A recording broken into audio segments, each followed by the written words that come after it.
Pai universal, fonte de toda luz e verdade, nós te agradecemos por mais um dia e por mais uma oportunidade de fazer a tua vontade. Somos gratos por estarmos sob o teu olhar amoroso e pela chance de crescer e nos aperfeiçoar em direção à tua perfeição infinita. Ajustador do pensamento, divina presença interior, pedimos a tua sabedoria e discernimento para que em cada passo possamos nos tornar mais semelhantes ao nosso Pai Celestial. Que nossas escolhas e ações reflitam a luz do entendimento e o desejo sincero de seguir a tua orientação.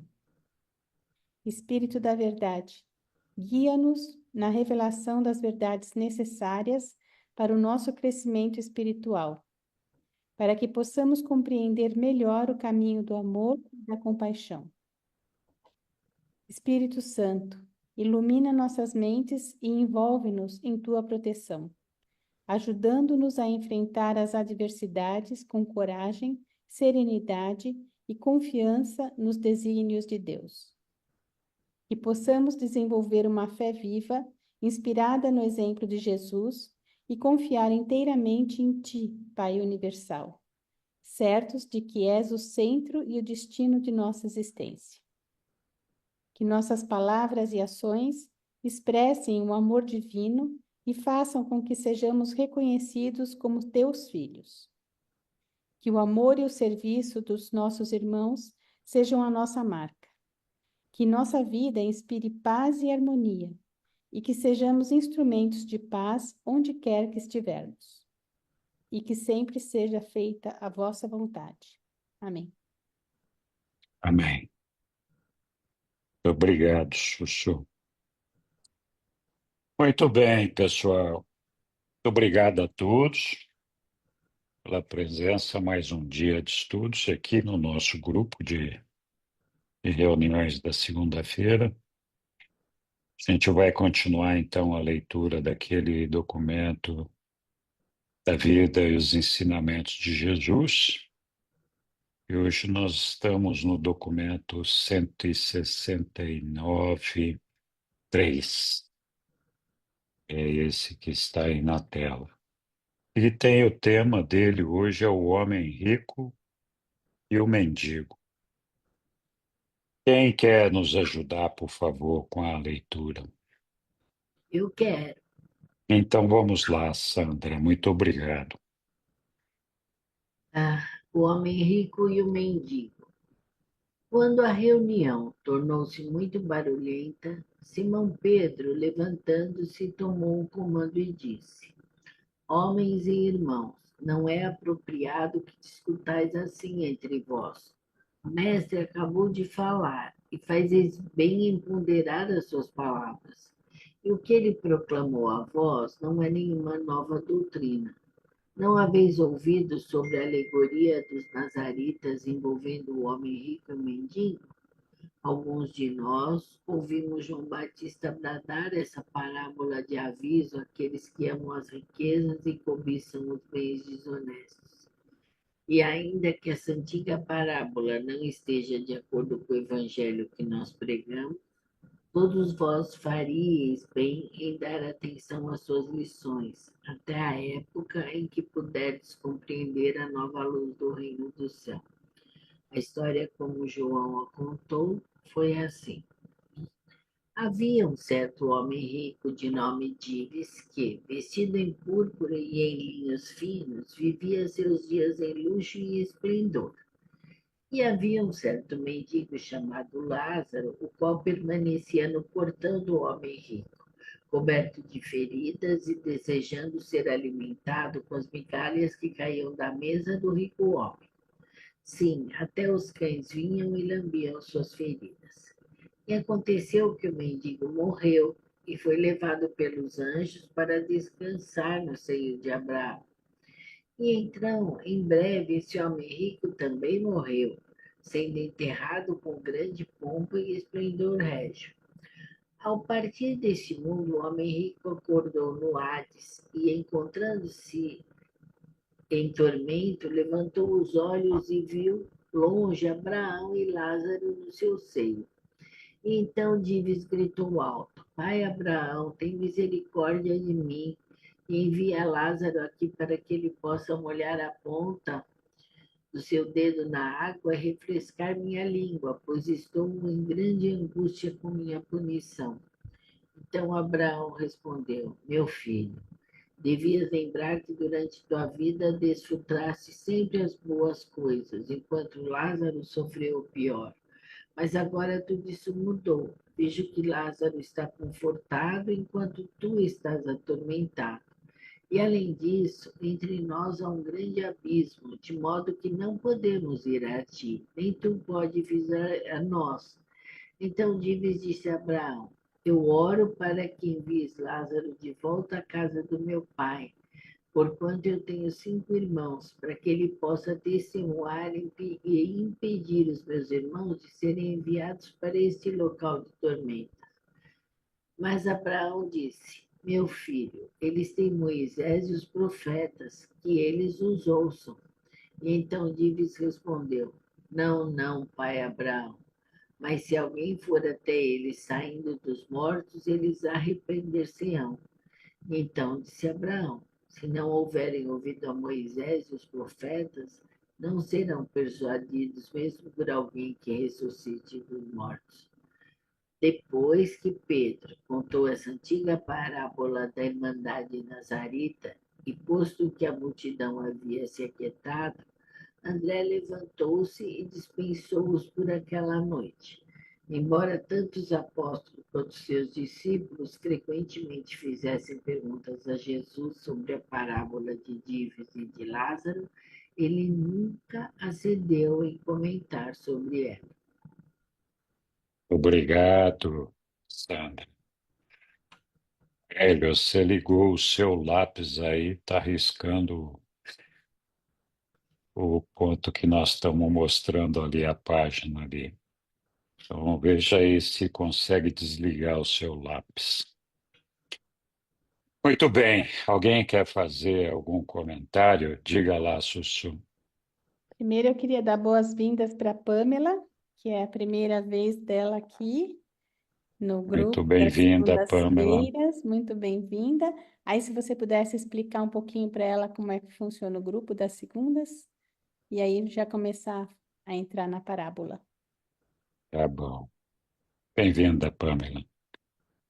Olha, nosso grupo é um grupo que foi formado inicialmente aqui só para a turma de Curitiba, era um grupo presencial, e aí com a pandemia deixou de ser presencial, virou um grupo virtual, e hoje tem gente do Brasil inteiro, da América Latina, de Portugal, participando do nosso grupo aqui, que nos deixa muito felizes. Então você é muito bem-vinda.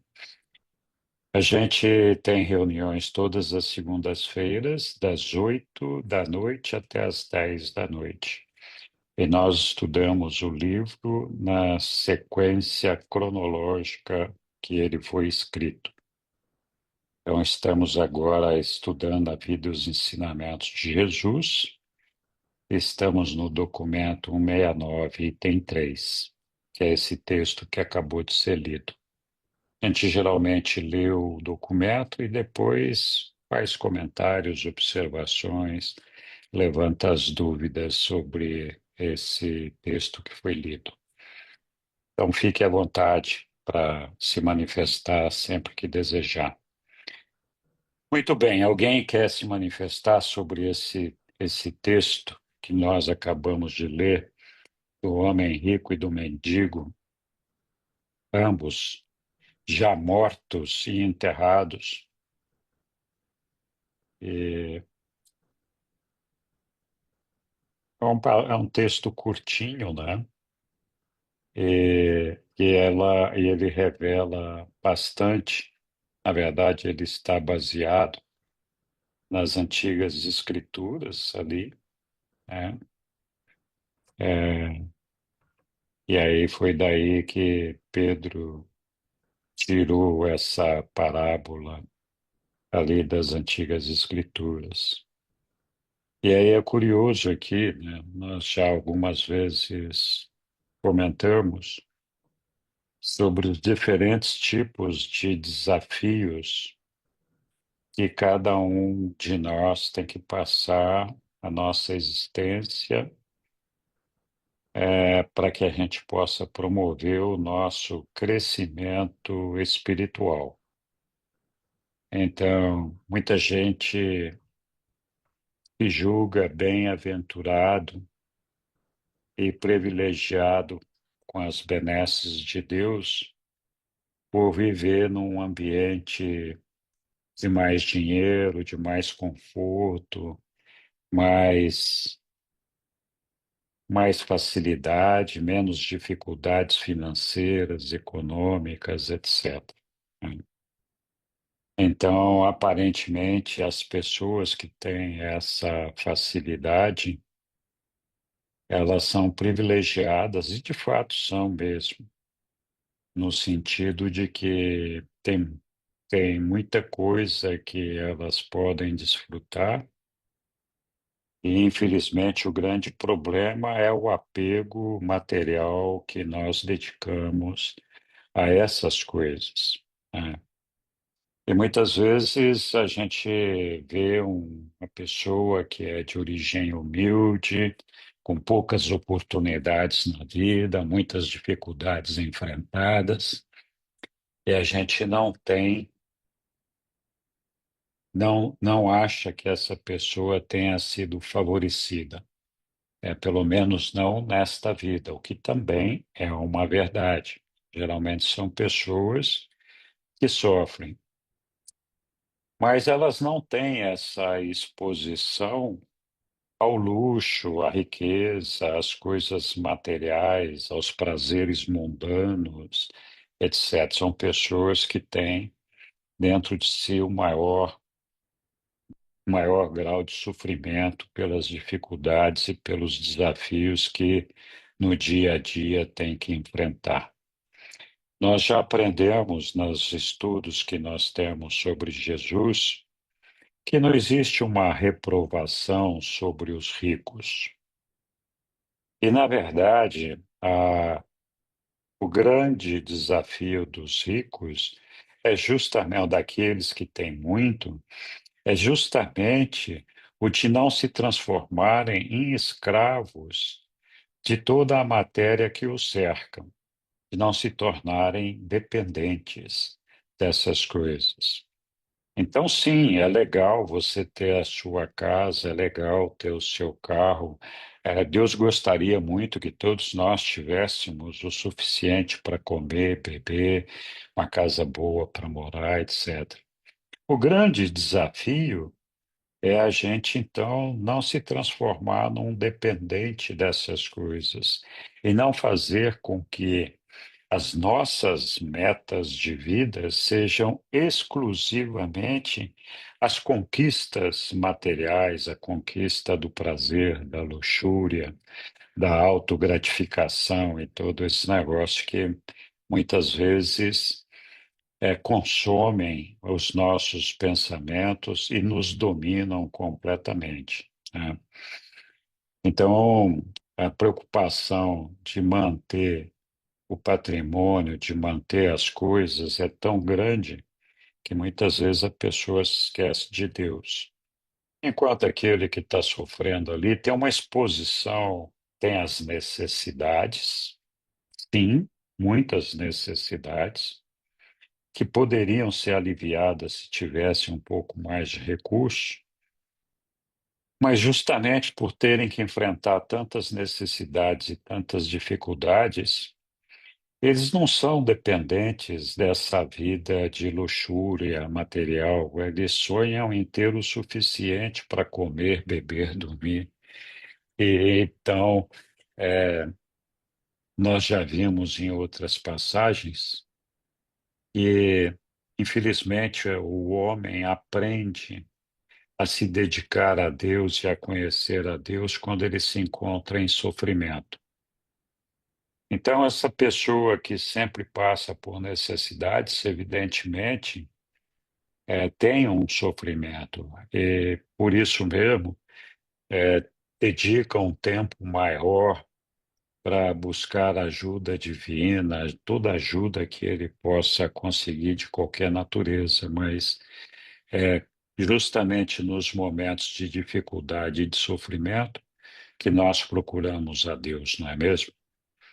Então, a pessoa que passou a vida toda sofrendo, sim, enfrentou uma situação aqui de extremamente difícil, mas é por um curto período da sua vida. Enquanto que uma pessoa abastada muitas vezes não passou por essas dificuldades e teve uma vida de abundância, mas também por um curto período da sua vida. E como Jesus sempre nos fala, conquistais vocês devem se dedicar a conquistar os tesouros no céu. Os tesouros que nós conquistamos aqui na terra, embora nos ajudem a levar uma vida confortável e amena, não nos ajudam a conquistar o céu. Então, eu acho que essa parábola, de alguma forma, lembra essas dificuldades que foram sofridas pelo mendigo, né? E as facilidades do homem rico. E o mendigo, com todo o sofrimento que teve ali, ele conseguiu acumular os seus tesouros no céu. De novo, importante a gente lembrar que Deus, Jesus, não condena a riqueza, condena o fato de nós nos fazermos dependentes e escravos dela, né? Nos deixarmos dominar pela riqueza. Diga lá, Hélio. Boa noite a todos. Na verdade, não tem que acrescentar muita coisa, o que já falou com bastante propriedade. Mas, por favor, põe lá o parágrafo 1 na tela. Tem, Hélio, eu sempre deixo preparado aqui, porque eu sei que você vai falar e vai pedir um parágrafo. Vamos lá. Está na tela. Então, eu queria destacar alguns pontos para reflexão. Eu vou ler. Está no Leia. tá na última frase do tópico 1. Alguns de nós ouvimos João Batista, não é o João Apóstolo, nem João Batista, bradar essa parábola, destaque para a palavra parábola, de aviso àqueles que amam as riquezas e cobiçam os bens desonestos. Na sequência, ainda que essa antiga parábola não, destaque para a palavra não, esteja de acordo com o evangelho que nós pregamos, todos vós faríeis bem em dar atenção às suas lições até a época em que puderdes compreender a nova luz do reino do céu. Aí ele começa a descrever. Vale lembrar que quem se manifestou foi Simão Pedro. E ele se manifestou logo após Jesus ter contado da sua própria lavra a parábola do administrador sagaz, desonesto. Então, meio que para confrontar os ensinamentos da palavra ou da parábola de Jesus, Pedro larga uma dessa logo em cima e para a mesma plateia, para o mesmo público. Muito bem. Vamos seguir para o 2, por favor. Está lá, Hélio, pode falar. Eu vou ler a penúltima frase. Não, não é a penúltima, não contei direito. Vamos lá. Ao partir deste mundo, o homem rico acordou no Hades. Destaque para Hades, que é o equivalente a inferno. É uma das formas que chamam inferno, Hades. E, encontrando-se em tormento, levantou os olhos e viu longe Abraão e Lázaro no seu seio. E então, esse homem rico chamado Dives gritou alto. Se gritou alto é porque, obviamente, Abraão e E Lázaro, o mendigo, não estava junto com ele, estava em outro ambiente.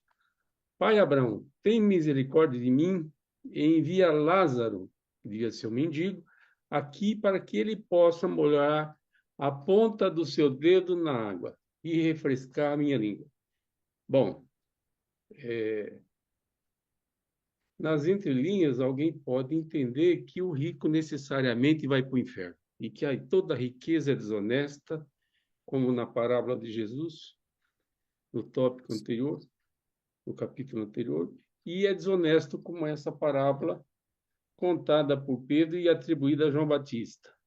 Então tá vendo virtude no mendigo, sem falar de nenhuma virtude, sem falar de nada da, da, da, da biografia desse mendigo chamado Lázaro, que o levasse para um lugar melhor que o rico. Mas, de qualquer maneira, aqui a gente, de modo desatento, pode chegar a conclusões que o texto não ensina. E o Henrique colocou muito bem.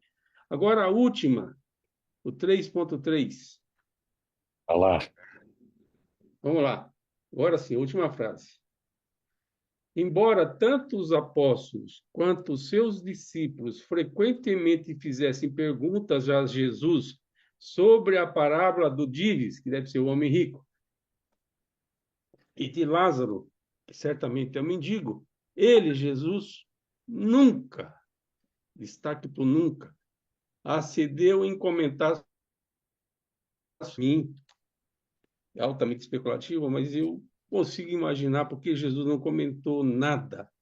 Porque, primeiro, estava ensinando algo fora do evangelho dele, e, segundo, estava criando um contraponto para a parábola anterior, salvo melhor juízo. Grato. Obrigado, Aélio.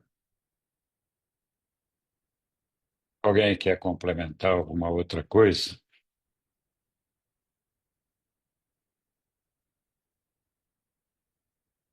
Chega, Lilian, por favor. Então, eu me recordei que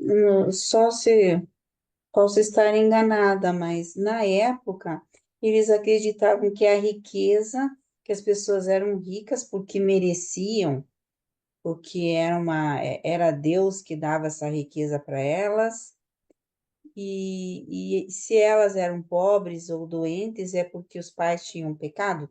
Não é isso que eles É, acreditavam? Não é? os judeus tinham uma cultura Tinham essa realmente crença, né? é, de que ter abundância era uma bênção de Deus e Isso. eles tinham merecimento por isso, né? Eles acreditavam nesse merecimento, embora não tivessem feito nada para merecer. É. E o contrário também, a pobreza, né, também Exatamente. que era um desmerecimento, ou coisa parecida, não sei. Então, eu penso que isso ia contra aquilo que, mais uma coisa que Jesus e João Batista pregavam, que ia contra a religião judaica, né? Ou aqui, e para eles era uma ofensa, né? Está dizendo que, porque na reunião passada, quando Jesus colocou aquela outra parábola lá, aquele outro exemplo, ele falou do apego que as pessoas, os ricos, né? O apego que eles tinham, que os fariseus tinham com relação à riqueza. Eles sabiam que eles tinham esse apego, tanto que no final houve toda uma confusão, deu uma confusão ali, e é por isso que Jesus se ausentou, né? Ele não quis ficar discutindo ali na reunião. E daí Pedro disse: Ó, então vamos ouvir o que João fala, né? É que ele colocou essa Isso. parábola aí, para É. confirmar novamente o apego à riqueza, porque se Lázaro estava lá todo dia no portão, né? E os cachorros iam lá, vamos dizer, meio que tentando curar ele, né? De uma maneira, né?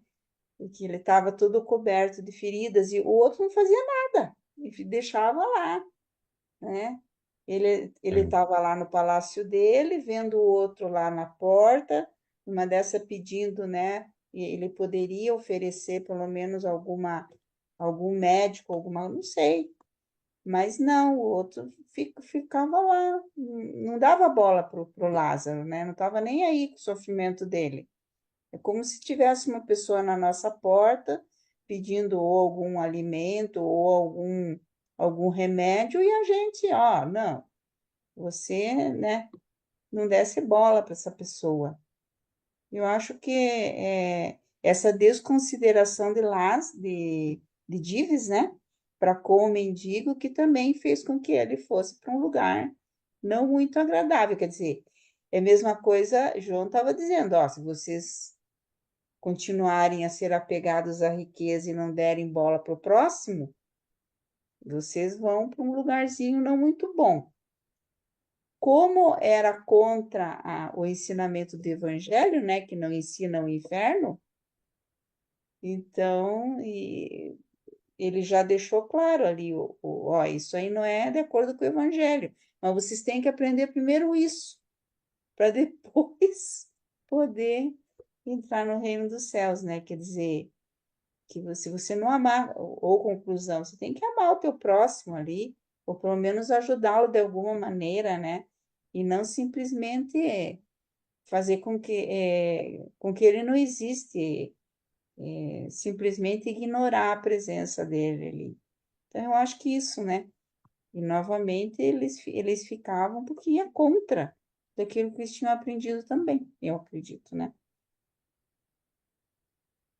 Obrigado, Lilian.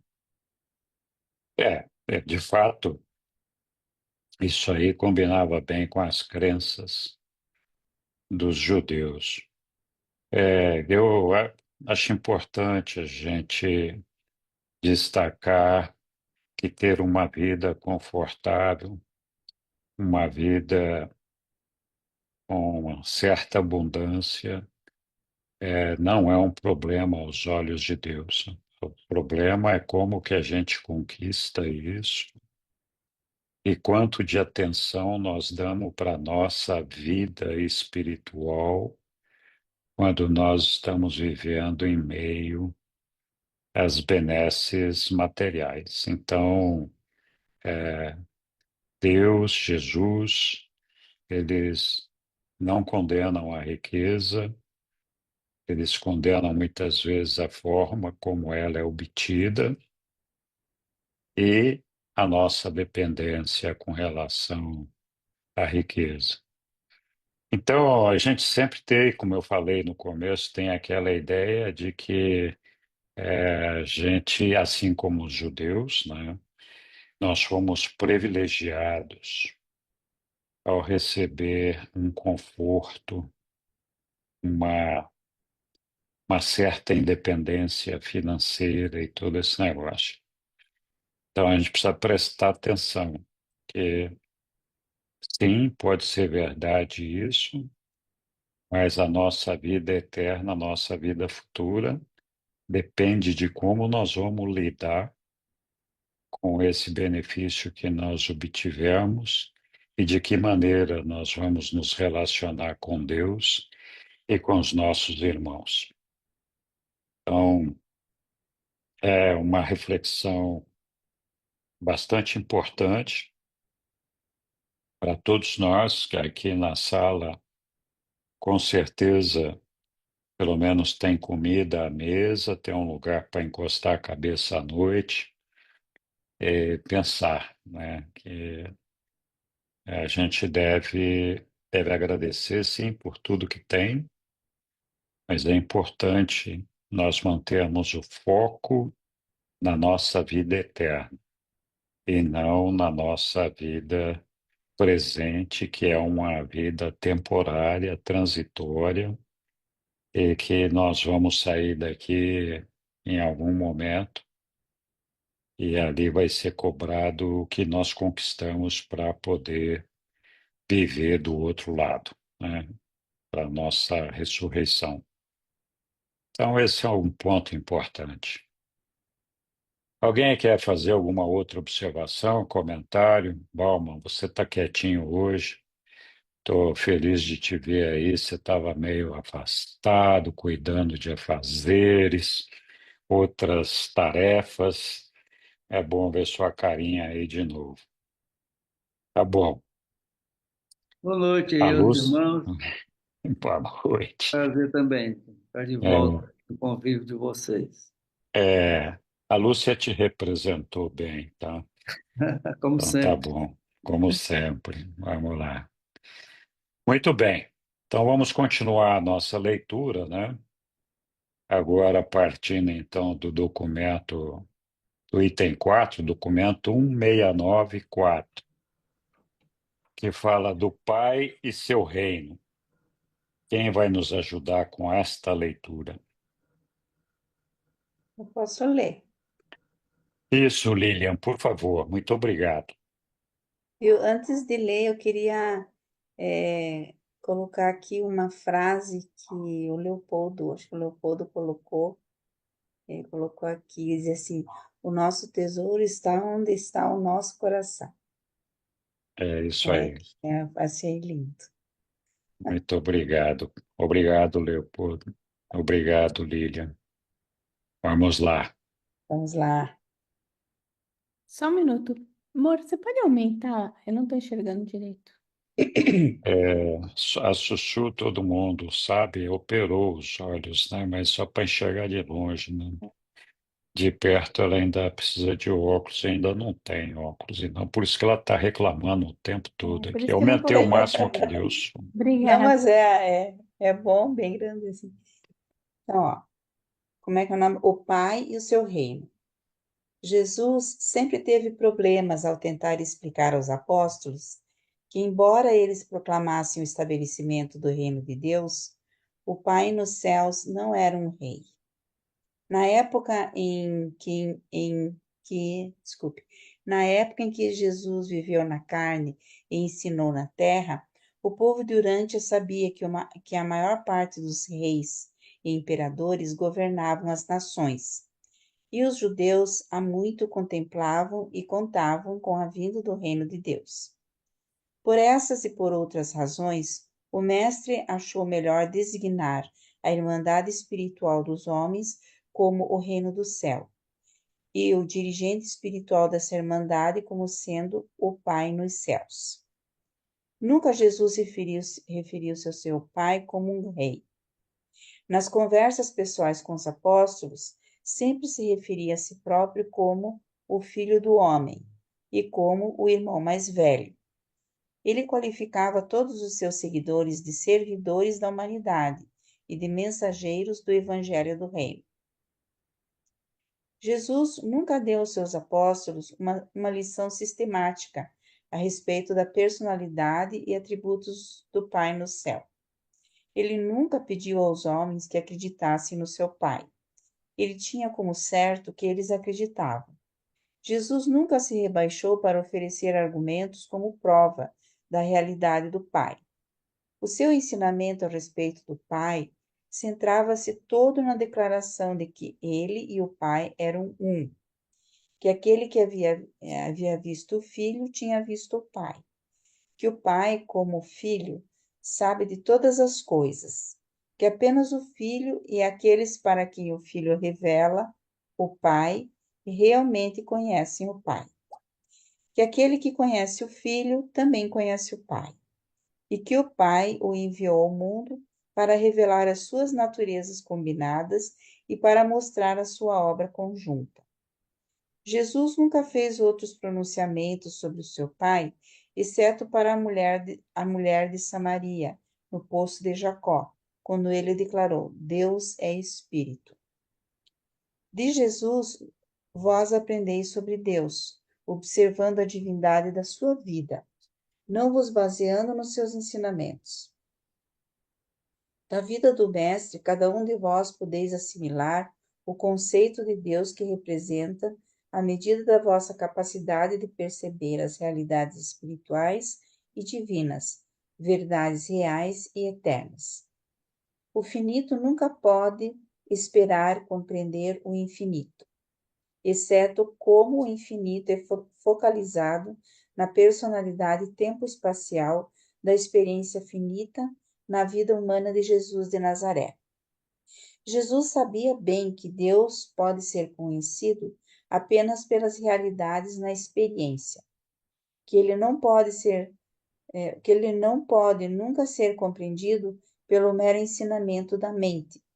Jesus ensinou aos seus apóstolos que, embora eles nunca pudessem compreender Deus plenamente, eles poderiam conhecê-lo com toda certeza, do mesmo modo que haviam conhecido o Filho do Homem. Vós podeis conhecer a Deus não pela compreensão do que Jesus disse, mas conhecendo o que Jesus foi.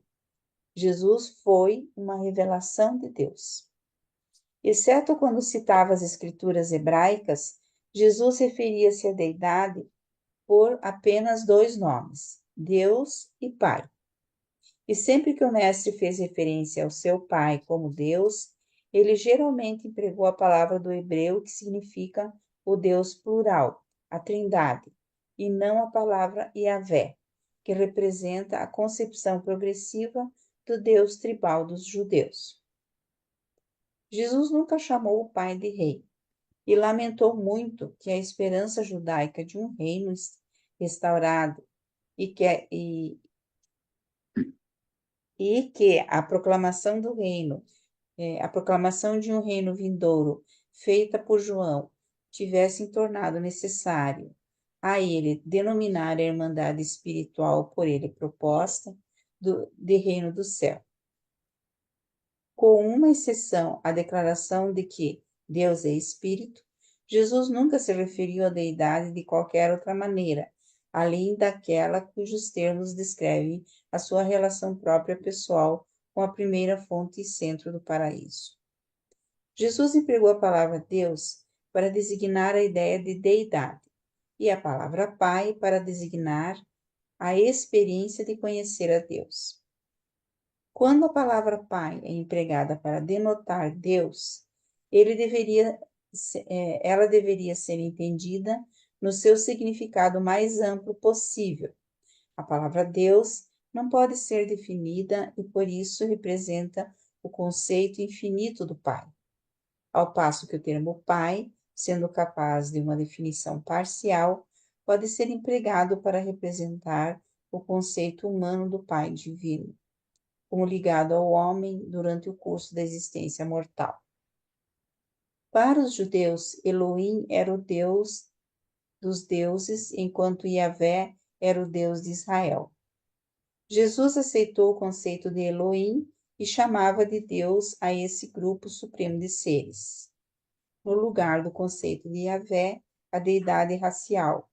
Ele introduziu a ideia da paternidade de Deus e da fraternidade mundial dos homens. Jesus exaltou o conceito de Yahvé de um pai racial deificado, passando para a ideia de um pai para todos os filhos dos homens, o pai divino do crente individual. E ele ainda ensinou que esse Deus dos universos e esse pai de todos os homens era uma única e a mesma deidade do paraíso. Jesus nunca reivindicou ser a manifestação do Elohim, Deus na carne. Ele nunca declarou que era a revelação de Elohim, Deus aos mundos. Ele nunca ensinou que aquele que o havia visto tinha visto Elohim, Deus. Mas ele proclamou-se como sendo a revelação do Pai na carne. E disse que todo aquele que o tinha visto havia visto o Pai. Como Filho divino, Jesus afirmou representar apenas o Pai. De fato, ele era o filho até mesmo do Deus Elohim. Mas, à semelhança da carne mortal e para os filhos mortais de Deus, ele escolheu limitar a revelação da sua vida a retratar o caráter do seu Pai, no que essa revelação pudesse ser compreensível para o homem mortal.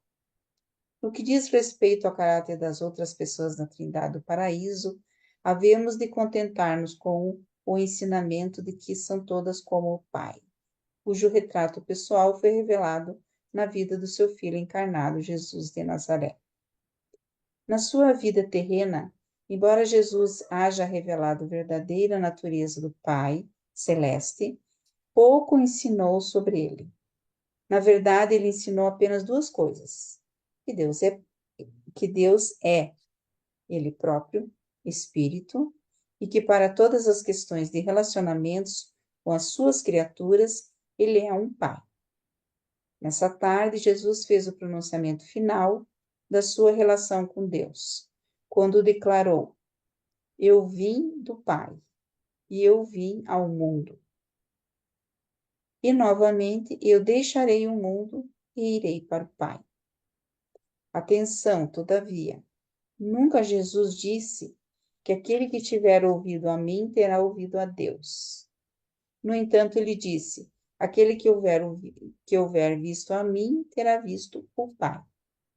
Ouvir o ensinamento de Jesus não é equivalente a conhecer a Deus, mas ver Jesus é uma experiência que em si própria é uma revelação do Pai à alma. O Deus dos universos dirige a vasta criação, mas é o Pai nos céus que envia o seu Espírito para residir nas vossas mentes. Na sua forma, semelhança humana, Jesus é a lente que torna visível para a criatura a ele que é invisível. Jesus é vosso irmão mais velho, que na carne torna conhecido para vós um ser de atributos infinitos, a quem nem mesmo as hostes celestes podem presumir compreender plenamente. Mas tudo isso deve consistir na experiência pessoal do indivíduo que crê. Deus, que é espírito, pode ser conhecido apenas como uma experiência espiritual. Deus pode ser revelado aos filhos finitos dos mundos materiais pelo Filho divino dos reinos espirituais, apenas como um Pai. Vós podeis conhecer o Eterno como um Pai. Vós podeis adorá-lo como o Deus dos universos, o Criador infinito de todas as existências. Obrigado, Obrigada. Lilian. Documento longo, né? Um texto bastante longo. E fala, praticamente, ele é repetitivo, as mesmas coisas aí. Alguém quer se manifestar, fazer algum comentário, alguma observação sobre esse texto? Não, é interessante essa questão, né? Que de Jesus revelar o Pai e não Deus, né? O Pai universal, ele revela porque é o Criador, assim como ele é o nosso Pai, né? Quem nos criou, Jesus, o Pai universal é o Pai de Jesus, né? Então, Exatamente. O Pai universal é o Pai de Jesus e o Filho eterno é a mãe, né? Então, ele é filho do Pai e do Filho eterno. Existe realmente uma, uma diferença conceitual quando a gente se refere a Deus, de uma maneira geral. Deus, ele tem um conceito, uma ideia de infinitude, de poder, de soberania, que exerce toda essa influência espiritual, criadora, controladora e sustentadora do universo dos universos.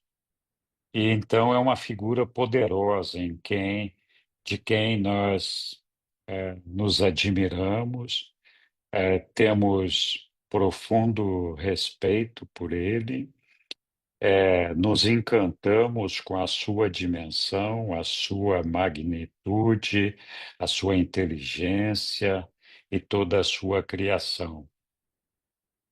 O relacionamento do pai, e no final são as mesmas pessoas, né? Se é que a gente pode falar assim, é diferente porque é uma coisa mais íntima, mais próxima, né? O pai é como o relacionamento que nós temos com os nossos ancestrais aqui no nosso mundo mesmo. A gente tem esse relacionamento com o Pai, de confiança, de segurança, de certeza que Ele está no nosso lado, caminhando conosco no dia a dia, nos colocando sempre no seu abraço, no seu colo, dando-nos o conforto para a gente poder seguir na nossa jornada. Então, enquanto Deus, que também é Pai, está numa magnitude ampliada de criador, controlador, sustentador, ele poderia parecer que é aquele que nos coloca todos os desafios e obstáculos pelos quais nós temos que passar uma vez que ele criou este mundo nosso para desenvolver o nosso perfeccionamento, partir da perfeição, da imperfeição para a perfeição. Então, pareceria que Deus é aquele que provoca todas as situações que nos trazem desafios e lutas para que a gente tenha que superar e aprender a viver com esses desafios e essas lutas. De outro lado, o pai, que é a mesma pessoa, a mesma figura, tem esse relacionamento mais próximo, que é aquele que, com todas as aflições, eu me aflijo. Eu estarei com você o tempo todo do seu lado, segurando na tua mão, para enfrentar todos os desafios que você tem que passar, por esta vida. Então, é o pai confortador, apoiador, que se dedica a manifestar o seu amor de forma intensa por cada um de nós, né? E que nos inspira confiança para enfrentar essa jornada e percorrer esse caminho na confiança de que nós um dia vamos alcançá-lo no paraíso. Então, é curioso isso, porque de fato não existe dois pais ou dois Deus. É uma coisa só. É só uma forma de encarar a sua influência e a sua relação com o universo dos universos e a sua influência e relação de forma individual com cada um de nós. Então, nós somos parte desse todo, né, que é o universo dos universos, e Deus teria uma imparcialidade, uma capacidade de dirigir e administrar com amor e misericórdia o todo, considerando o todo como a sua família de uma maneira geral, enquanto que o pai tem esse potencial do nosso entendimento de nos individualizar como filhos únicos, unigênitos e estarmos abraçados no seu amor e ele nos aguentando, nos suportando e nos amando como se nós fôssemos filhos únicos. Então, Deus está para o todo, enquanto o Pai está para o indivíduo. Mais ou menos, eu acho que essa é a ideia. Diga lá, Hélio.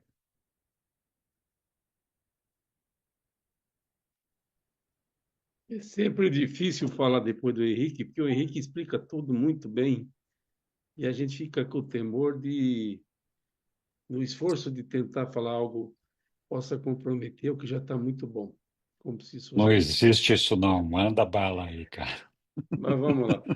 São É, 13 parágrafos longos. Eu longos. fiz destaque, eu fiz destaque em todos, mas Sim, eu vou poupá-los. Eu só quero chamar a atenção de dois. diga. Podia pôr na tela, por favor, o 7? Ele está na tela já. Seu deleite está lá. Pois lá, eu vou ler só a primeira frase. Jesus empregou a palavra Deus para designar a ideia de deidade e a palavra Pai para designar a experiência de conhecer a Deus. Eu comento no fim. O 8 está na tela também? Está na Que eu tela. leio em outro lugar. Sim. Eu vou ler lá. Que eu achei interessante, porque por mais que eu leia regularmente o livro de Urântia, eu tenho certas coisas que para mim soa como novidade, como se eu nunca tivesse visto. E esse verso 8 para mim, é um desses versos que eu parece que estou vendo pela primeira vez. Vou ler. Para os judeus, e eu acrescento para muitos de nós sentados na poltrona aqui, Elohim era o Deus dos deuses, enquanto Yahvé era o Deus de Israel. Eu nunca imaginei que os judeus faziam esse destaque. Mas, enfim, Elohim é mais que Yahvé, pelo que eu entendi nesse parágrafo. Eu vou continuar lendo. Jesus aceitou o conceito de Elohim e chamava de Deus. Então, ele não se referia a Yahvé como sendo Deus, mas e sim a Elohim, a esse grupo supremo de seres. Raramente a gente fala em Elohim. No lugar do conceito de Yahvé, a deidade racial, e eu dou destaque para esse ponto, deidade racial, ele introduziu a ideia da paternidade de Deus e da fraternidade mundial dos homens. Jesus exaltou o conceito de Yahvé, de um pai racial deificado, passando-o para a ideia de um pai para todos os filhos do homem, não necessariamente apenas para os judeus. Isso é importante, eu imagino que deve ter soado quase como uma heresia para a sua plateia de ouvintes contemporâneos.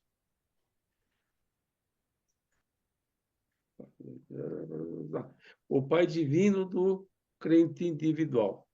Ele ainda ensinou que esse Deus dos universos, e aí ele deve estar se referindo a Elohim e não a Yahvé, e esse Pai de todos os homens, não apenas dos judeus, era uma única e a mesma deidade para isso. Assim, grosseiramente falando, é como se você trabalhasse numa empresa familiar, que o seu patrão, que o dono da empresa é seu pai. Então, ali, aquele patrão, ele tinha que olhar para o patrão como todos o viam, como o patrão, que tem autoridade e tem o comando da empresa e que paga o salário dele. Mas ele tem um privilégio todo especial. O patrão é o pai dele. É assim, grosseiramente comparando, nem sei se é preciso criar essa analogia, mas, enfim, para mim funciona. Seguindo, eu já estou encerrando. O seguinte, o 9. Ah, tá. É que você Jesus. falou que ia ser 2 só, né? Eu já tirei, mas está lá de volta. Não, Pronto. mas eu posso encerrar também. Tá, posso Não, não, encerrar. não, não, Obrigado. Acho não, que já não, falei não, demais. não. Não, vamos lá. É que É? eu tinha tirado da tela porque você tinha falado que era 2, mas Não, vamos lá. perfeito. Mas quando eu estiver falando demais, me avisem, porque esse é um defeito de todo cearense, pelo menos dos que eu Ah, conheço, a começar por mim ah, mesmo. tá. O 9. Ah, Jesus nunca, olha a ênfase para a palavra nunca, reivindicou ser a manifestação do Elohim, Deus, na carne. Puxa vida, eu até achava que ele tinha reivindicado assim, mas olha, surpresa para mim. Não sabia disso, não. Ele nunca, de novo, nunca, declarou que era a revelação de Elohim. De novo, surpresa para mim. Ele nunca ensinou que aquele que o havia visto, olha o sentido da visão, a Sueli que está aí. Eu também estou com esse problema, viu, Sueli? Ele nunca ensinou que aquele que o havia visto tinha visto Elohim, focando na visão. Também uma surpresa para mim. Mas ele proclamou-se como sendo a revelação do Pai na carne e disse que todo aquele que o tinha visto havia visto o Pai. Como Filho divino, Jesus afirmou representar apenas o Pai e não a divindade Elohim. Para um povo como o judeu, que é conhecido e reconhecido como o que professa o monoteísmo, esse conceito de Deus tribal e de Deus maior que todos os demais me parece politeísmo. Mas eu não vou provocar mais. Agradeço. Obrigado. Obrigado, Aélio. Olha, só para complementar o que você estava falando aí, os judeus, quando se referiam a Elohim, eles se referiam a um conjunto de deidades que seria o equivalente para eles à Trindade do Paraíso, né? Então, essa é a mesma ideia que Jesus adotou para si. Jesus adotou a ideia de que Elohim era a Trindade do Paraíso. E ele não, quem via ele não estava vendo a Trindade, estaria vendo só a ele. Mas, como filho do Pai, ele se manifesta como quem viu a ele, filho, viu também ao Pai. Então, Jesus fazia essa diferenciação, assumindo a ideia de que Elohim se referia a Deus, a Trindade do paraíso, enquanto Deus, o Pai, ele considerava como sendo o mesmo o Pai, aquele que nos habita, aquele que de fato é o Pai dele, que tem esse relacionamento íntimo com todos nós, cada um de nós de forma individualizada. Ele só não aceitou a ideia que os judeus tinham de Yahvé, porque Yahvé era o Pai, era Deus, só para o povo judeu. E ele, como nós sabemos, ele colocou a ideia de que o Pai era Pai de toda a humanidade e não só o Pai dos judeus. Então, é bastante interessante a gente ouvir essa colocação do entendimento de Deus enquanto deidade não claramente definida, mas que pode ser relacionada à Trindade do paraíso, o absoluto das deidades, e a ideia do Pai, que é aquele que está presente na nossa vida, no interior de cada um de nós, nas nossas mentes, com a sua fração, o seu ajustador do pensamento. Então, eu também, igualmente, Aélio, não tinha ainda me dado conta dessa ideia dos judeus sobre Elohim e sobre Yahvé. Eu pensava para mim que os judeus tinham em conta tanto Elohim como Yahvé como sendo a mesma coisa, sendo a mesma pessoa. Então, foi muito legal ter visto esse texto aqui. Oi, Sâmia, tudo bem? Oi, tudo bem? Boa noite. Eu estou com uma dúvida e uma pergunta, na verdade, Diga. que a Trindade, ela também não seria, por exemplo, não tem lá o Deus do paraíso nessa Trindade? A essência desse Deus do paraíso? É, sim, o Pai, ele é uma das personalidades que compõe a Trindade. Então vamos lembrar, né? A Trindade é o Pai, o Filho e o Espírito Infinito. Enquanto ali no paraíso e governando o universo dos universos, o Pai tem uma função claramente definida, que é distribuir o amor e nos conduzir até Ele com um processo de evolução para alcançar a perfeição, saindo da imperfeição para a perfeição. Esse é o trabalho do Pai.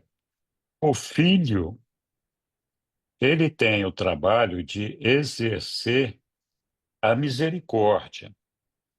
e ele é a fonte da energia espiritual. Então, ele exerce uma atração espiritual sobre todos os seres que são espirituais.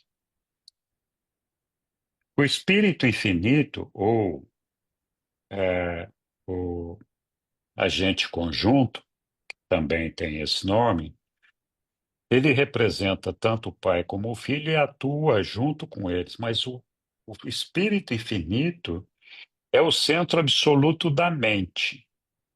Então, é assim, nós temos em nós um componente que é a nossa personalidade, que nos é dada pelo nosso Pai. Essa personalidade é que tem a missão de seguir essa carreira evolucionária até chegar no nosso Pai. E essa personalidade está dotada com algumas ferramentas. Então, uma das ferramentas é a nossa energia física, que é o nosso corpo físico, que vem ali do paraíso. E que é propiciado, é manipulado pelo agente conjunto, pelo Espírito Infinito. Então, ele é que constrói, a partir das energias que são emanadas do paraíso, todas as coisas materiais que nós conhecemos, inclusive nós. É o Filho, é o centro da energia espiritual e exerce uma atração espiritual sobre todos nós. Então, o dia que a gente conseguir alcançar a nossa fusão com o nosso ajustador do pensamento, nós deixaremos de ser seres puramente materiais e passaremos a ser seres espirituais. A partir desse momento, o Filho Eterno exerce uma atração espiritual sobre nós, tão forte como essa atração da gravidade física que nos prende a este solo em que nós estamos e que nos conduz até ele, faz com que a gente chegue até ele. Só que ele só atua sobre os espíritos, aqueles seres que já são espirituais, que nós ainda vamos alcançar, nós não chegamos lá. E o agente conjunto, o Espírito Infinito, é quem nos dá a nossa mente. É ele quem propicia a nossa mente, entre outras coisas, e é ele que faz para nós a ministração do amor do Pai e a ministração da misericórdia do Filho. Então, assim, eu não espero que todo mundo entenda o papel dessas três deidades agora com essa pequena exposição que eu fiz aqui. O ponto importante, o ponto-chave para ser guardado é que o Pai, o Filho e o Espírito Infinito são personalidades, pessoas que desempenham um papel importante nas nossas vidas e cada um deles tem o papel. E o pai representa exatamente esse papel de pai. Agora, essas três pessoas, quando unidas, porque elas são unas e indivisíveis no absoluto das deidades, elas são a trindade do paraíso. A trindade do paraíso é aquela que exerce uma função de imaginar aquilo que a deidade gostaria de criar, de fazer, de colocar, para que tudo isso daqui pudesse existir e construir as coisas que estão aqui e propor os desafios que nós temos que enfrentar para alcançar a perfeição. Então, nós não temos um relacionamento pessoal com a Trindade. A Trindade exerce um papel de Deus sobre todos nós, como criador, controlador, sustentador de tudo que existe, e foi quem fez o plano e quem fez toda a estrutura necessária para que a gente pudesse existir, incluindo o universo dos universos, para que a gente pudesse seguir essa carreira e chegar até o nosso Pai. Então, a Trindade tem essa função. E ela é composta pelas três pessoas do paraíso, as três personalidades, Pai, Filho e Espírito Infinito. E é por isso que Jesus se manifestava de uma maneira colocando Elohim, que para os judeus era a figura da Trindade, como ele nunca se colocou como quem viu a ele viu a Trindade, porque isso também não era verdade, porque para ver a Trindade nós teríamos que enxergar o Pai, o Filho e o Espírito infinitos unificados, como um só ser. E não é essa a ideia. Então, o Jesus era, sim, a figura do Pai. Ele era o Filho do Pai, e nele nós podíamos reconhecer a presença do Pai, mas não a da Trindade do paraíso. Então, eu não sei se eu consegui explicar ou levantar mais dúvidas ainda, né? É, eu acho que todas essas ideias, esses conceitos, são importantes. Para nós é difícil compreender a figura da Trindade. É mais fácil para nós assimilarmos a ideia do Pai, a ideia do Filho e a ideia do Espírito Infinito. Então, nós não temos um relacionamento pessoal direto nosso com a Trindade. E a gente sabe que a Trindade é Deus. É justamente a figura do Pai, do Filho e do Espírito Infinito unidos, unos, numa coisa só. Então, Aí, pronto. Henrique, deixa eu Hum, só complementar aqui, que eram duas perguntas. Aí, no caso, que eu tinha, o que na minha compreensão foi assim, o que ficou confuso para mim foi quando ele disse que Jesus jamais tinha dito aquilo tudo lá, que, ai, quem viu a mim, viu a Trindade, eu entendi que foi uma correção que ele quis fazer lá para o povo judeu, para que ele veio, né, já para revelar o Pai, e não essa Trindade, beleza. Só que assim, o que eu entendo é o seguinte, por mais que tenham aquelas combinações, que vão, né, vai lá manifestando cada uma função diferente, um papel diferente de Deus. Mas aí tudo, no caso, para mim, seria Deus. E aí ele diz assim, que Jesus nunca afirmou nem isso, nem aquilo, mas que Jesus tinha afirmado que ele era ele e o Pai do paraíso, uma coisa assim. Como se ele estivesse afirmando isso. Então, isso daí estava afirmando tudo, tava, sei lá, se opondo, mas ao mesmo tempo dizendo a mesma coisa. Não sei se eu consegui me expressar, mas para mim ficou confusa essa parte aí, não tinha entendido. Mas era ficou confuso, mas você conseguiu se expressar assim, não tem. Olha, é, é, Jesus, ele deixou claro que quem tinha visto ele não tinha visto a Trindade. Ele não era uma imagem, uma personalidade que pudesse ser comparável à Trindade. Ele nunca se posicionou dessa forma. Mas ele sempre se posicionou de forma de que quem viu a ele viu o Pai. O Pai é uma das personalidades da Trindade, não é a totalidade da Trindade. A Trindade são três figuras. Então, a observação dele está correta. É tudo Deus, porque o Pai é Deus, mas a Trindade não é a mesma coisa que o Pai. Assim como o Pai não é a mesma coisa que a Trindade, são coisas diferentes. O Pai é uma personalidade que tem uma relação direta com cada um de nós, enquanto que a Trindade é uma associação de personalidades que não tem uma relação direta conosco, nenhuma, zero, a não ser o fato de ter construído o universo dos universos segundo o desejo do eu sou. Então é isso. Então, pode parecer confuso, mas a Trindade não se confunde com o Pai, nem o Pai se confunde com a Trindade. São coisas diferentes, elas têm atuações e funções diferentes. Diga lá, Balma.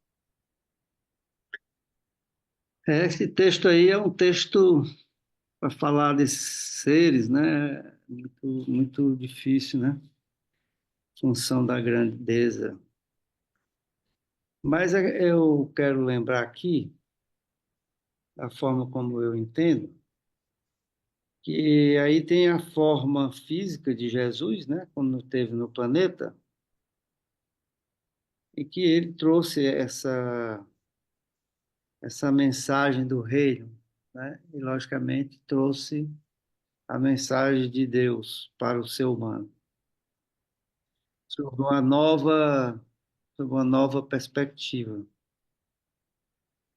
Mas quando ele diz aqui, na sua forma e semelhança humana, Jesus é a lente que torna visível para a criatura a ele que é invisível. Então ele despertou para nós essa compreensão, né? Jesus é o vosso irmão mais velho que na carne torna conhecido para vós um ser de atributos infinitos. Né? Isso é óbvio, né? Que ele tentou e continua tentando, dentro de cada um de nós, essa compreensão de um ser de atributos infinitos, a quem nem mesmo as hostes celestes podem presumir compreender plenamente. Então, ele, o ser humano, um homem, né, tentando falar para os irmãos mais novos uma, uma compreensão que nem mesmo os seres mais, como ele diz aqui, nem mesmo as hostes celestes podem presumir compreender plenamente. Mas aí vem o que é a chave dessa história toda aqui, no meu modo de compreender. Mas tudo isso deve consistir na experiência pessoal do indivíduo que crê. Para mim, esse negócio aqui é a chave de toda essa compreensão, né? Mas tudo isso deve consistir na experiência pessoal do indivíduo que crê. Porque, como nós estamos acostumados a operar com a mente material, é muito difícil. Se até as hostes celestes têm dificuldade, imagina nós com uma instrumentação que não é adequada para compreender a grandiosidade disso que nós estamos tratando aqui, né? Então, mas tudo isso deve consistir na experiência pessoal, está inclusive ressaltada aqui no livro, em itálico, do indivíduo que crê. O indivíduo que crê é o indivíduo que está dentro dele, trabalhando intensamente para aperfeiçoar o caráter dele, para ele conseguir, ao longo das idades, a pureza que o Criador dele tem, né? Esse é o indivíduo que crê. É o que está lançado nesse propósito. Qualquer coisa que ele estiver fazendo, ele está lançado nesse propósito. Está consagrado, né? Como é uma palavra mais usada pelo Eliú. Deus, que é espírito, pode ser conhecido apenas com uma experiência espiritual. Tudo isso que nós estamos falando só pode ser compreendido pela revelação do ajustador dentro do indivíduo que crê. Deus pode ser revelado a seus filhos finitos dos mundos materiais pelo Filho divino dos reinos espirituais, apenas como um pai. Ele está falando apenas, né? Porque isso é uma leitura que se fala desse nome incompreensível, né? Pelas suas diversas e infinitas qualificações e adjetivos. Mas para nós ele é revelado pelo Filho divino dos reinos espirituais apenas como Pai. Ele é revelado apenas pelo Pai porque é a forma, em função das nossas limitações, é a forma única que a gente tem como compreender, até pela experiência vivencial, né, que nós temos no planeta, né, de ter o pai, ter a mãe. Vós podeis conhecer o Eterno como Pai, vós podeis adorá-lo como Deus dos universos, o Criador infinito de todas as existências. Mas eu queria, no meu modo de compreender, ressaltar que tudo isso deve consistir numa experiência pessoal do indivíduo que crê. Quem não crê, ele vai, quando muito, engrandecer o estoque intelectual dele, mas nunca vai ser um conhecimento transformador, porque ele não está permanentemente lançado na tarefa de, através do guiamento de Deus dentro dele, ele ir cada vez aperfeiçoando o caráter dele. Então, é isso. E a proporção que ele vai ouvindo o seu ajustador e a voz do Pai dentro dele, confirmado pela presença do Espírito da Verdade, que dá a ele a segurança de que aquela é a rota, ele vai cada vez, as revelações vão se ampliando, se ampliando, se ampliando, né? E ele vai cada vez compreendendo essa questão e outras questões onde nós estamos envolvidos com uma criação tão magnífica, né, que, na verdade, nós estamos nos mexendo dentro de energias, né, nem de matéria. Matéria é só o que a gente está vendo com os olhos da cara. Né? Era isso que eu queria comentar. Muito obrigado, Bama. Olha, você tem toda a razão. Ainda que a gente estude e participe da vida de Jesus,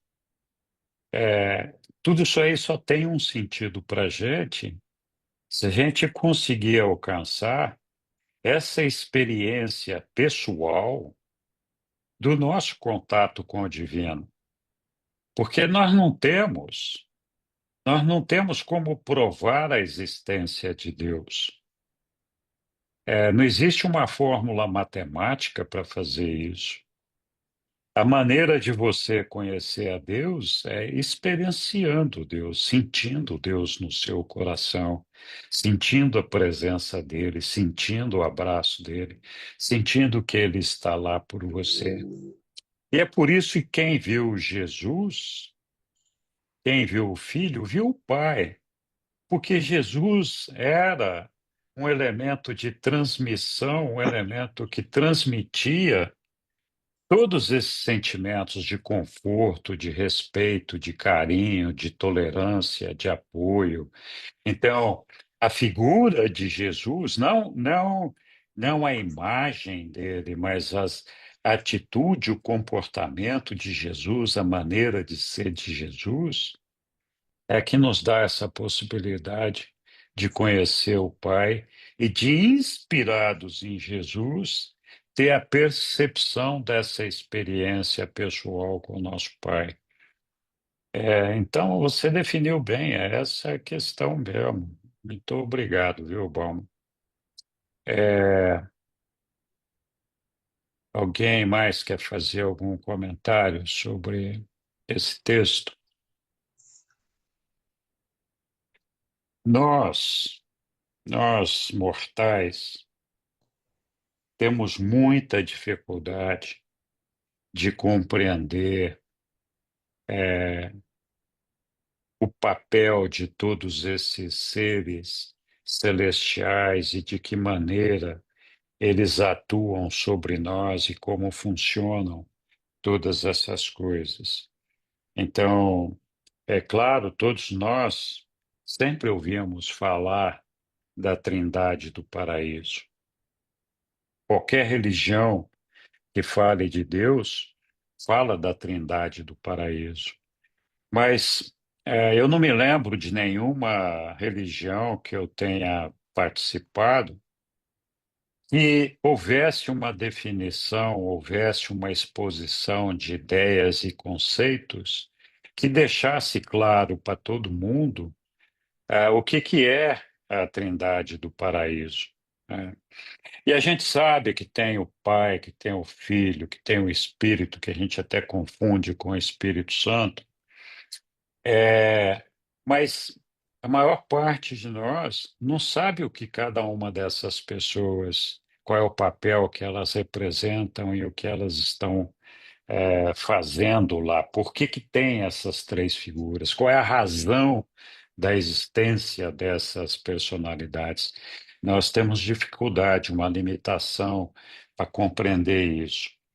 É, isso é uma coisa que os reveladores no livro de Urântia explicam muito bem explicado.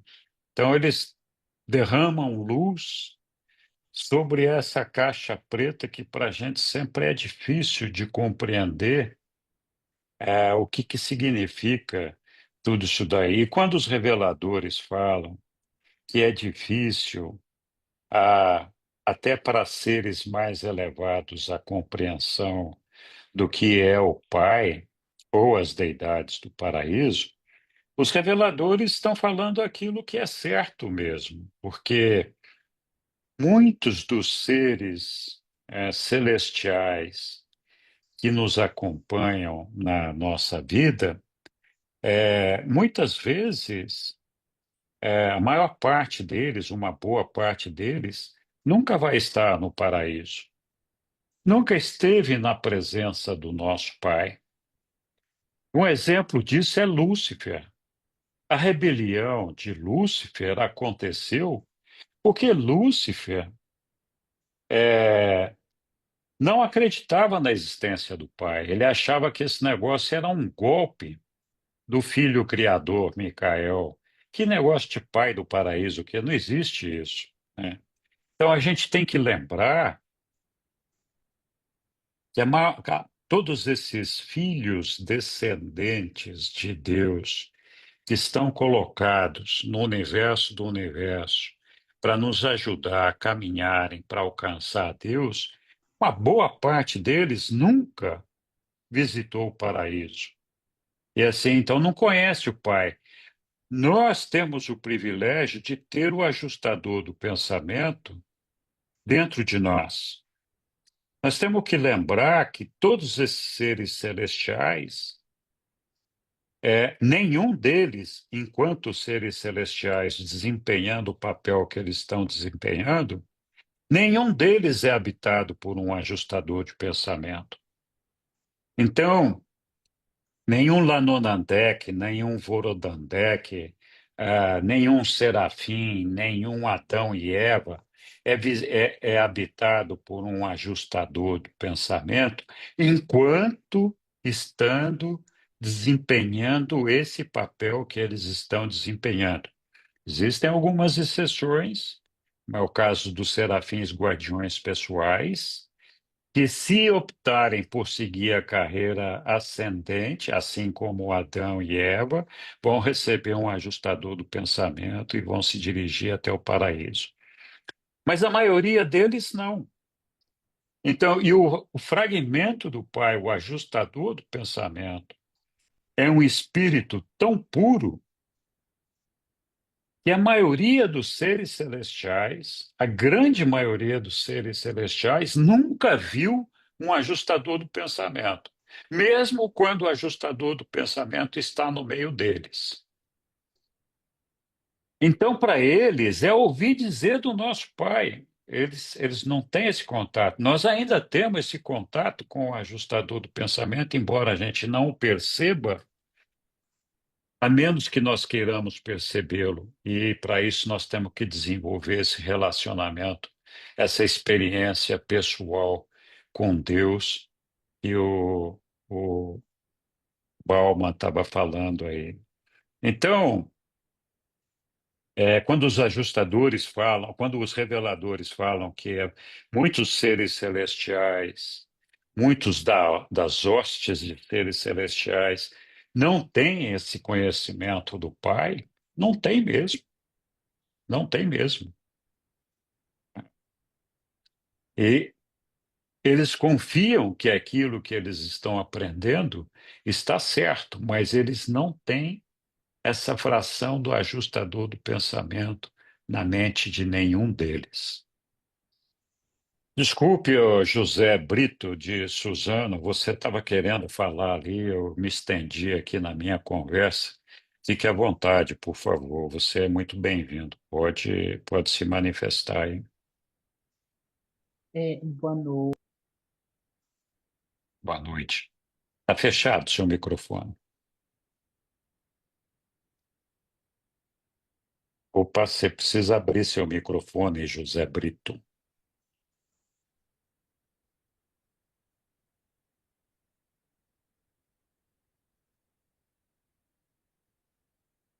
É. Aí, Tá. agora Boa sim. noite. Boa noite. Desculpa, gente. Boa noite. Obrigado pela oportunidade, Henrique. Eu não tenho o costume de participar das aulas, mas obrigado pela oportunidade. É, eu estava vendo aqui e eu fiquei na dúvida e eu não sabia disso.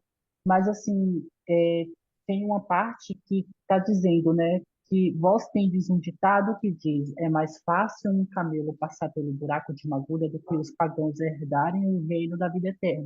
Herdarem a vida eterna. E eu fiquei na dúvida, porque as pessoas têm isso como um ditado de Jesus, ou seja, isso não é um ditado de Jesus, mas eu também pensava que era. É, Era só, era só isso. não Obrigado, tá? é, não é, não é um ditado de Jesus, mas isso já foi discutido na presença de Jesus. De fato, é, é só uma figura de linguagem dizendo que a entrada no reino dos céus, a porta é pequena, não é todo mundo e não é qualquer um que vai entrar ali. Você tem que fazer por merecer. Mas apesar da porta ser pequena, da porta ser estreita, por ali vão passar todas as pessoas, todas, todas as pessoas que fizerem por merecer e desejarem passar. Então, o sentido ali é de que para poder aceder ao reino do céu, você tem que ter um merecimento, e esse merecimento é conquistar a sua elevação espiritual.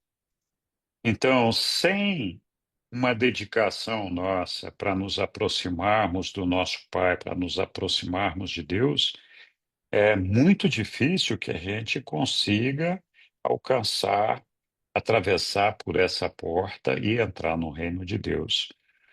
Então, esse é um fato, é uma verdade, né?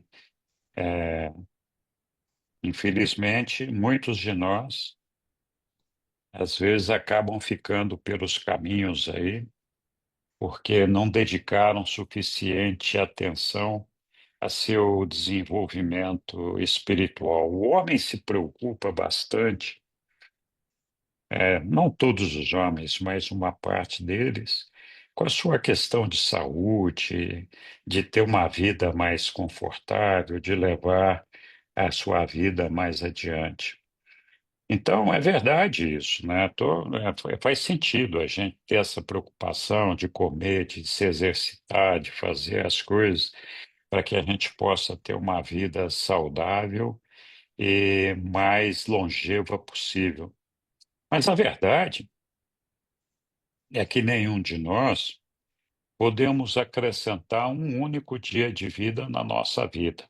Nós não temos esse dom, não temos esse poder.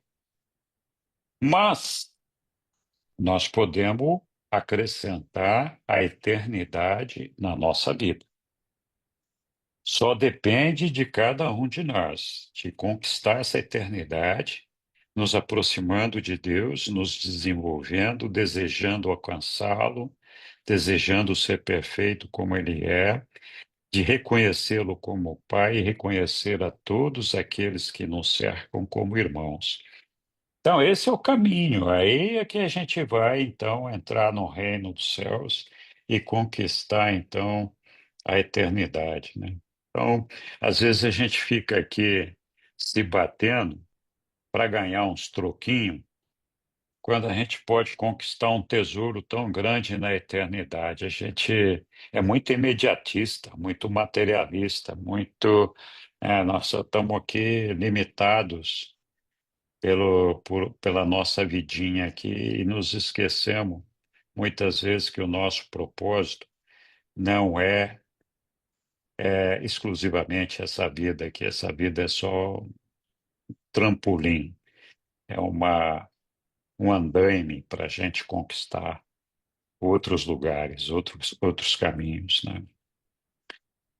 Muito bem. Algum outro comentário sobre esse texto longo aí que nós lemos?